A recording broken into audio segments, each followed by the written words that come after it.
Ma'am, security গার্ডের জবের জন্য একজন ক্যান্ডিডেট এসেছে। আমি কি ওনাকে ভেতরে পাঠাবো? Yes please. Okay ma'am.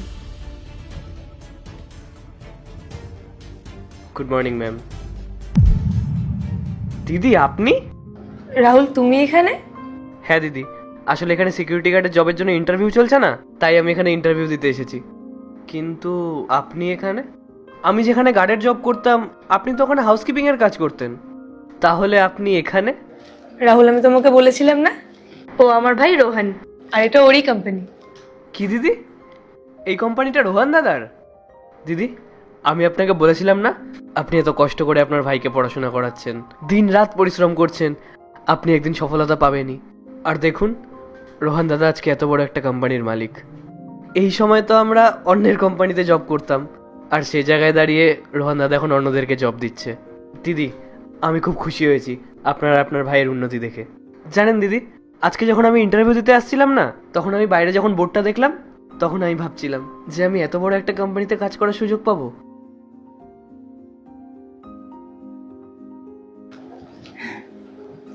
সত্যি কথা বলতে রাহুল, তোমাদের মতন মানুষের ভালোবাসা আর আশীর্বাদের জন্যে আজকে আমার ভাই এই জায়গায় আসতে পেরেছে।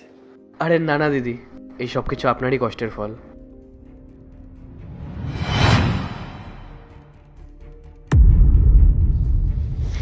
আরে দিদি সাবধানে।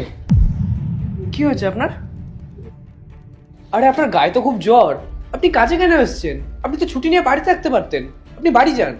না না ভাই, আমি ছুটি নিতে পারবো না। আমি যদি ছুটি নিয়ে বাড়ি চলে যাই তাহলে স্যার আমার মাইনা কাটবে, আর মাইনা কাটা গেলে আমি আমার ভাইকে কি করে পড়াবো? দিদি, এটা আপনি কি বলছেন? আপনার 200-300 টাকা কাটা গেলে এমন কি ক্ষতি হবে? আপনি যদি সুস্থ থাকেন তবেই তো আপনি আপনার ভাইয়ের জন্য কিছু করতে পারবেন। না ভাই, 200-300 টাকাও আমার কাছে অনেক। আমি আমার ভাইকে কি করে পড়াবো?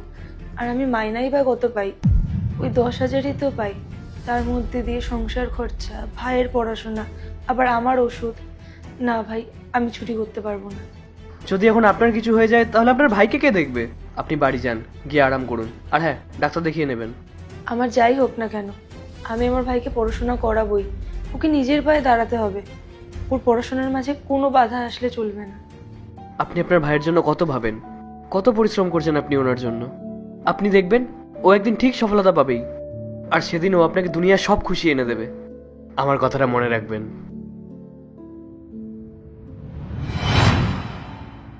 জানেন দিদি, একটা ভাইয়ের সফলতা সবাই দেখে, কিন্তু তার পেছনে তার দিদির যে কতটা পরিশ্রম থাকে। পার্ট 2 দেখতে সাবস্ক্রাইব করুন W Short 07।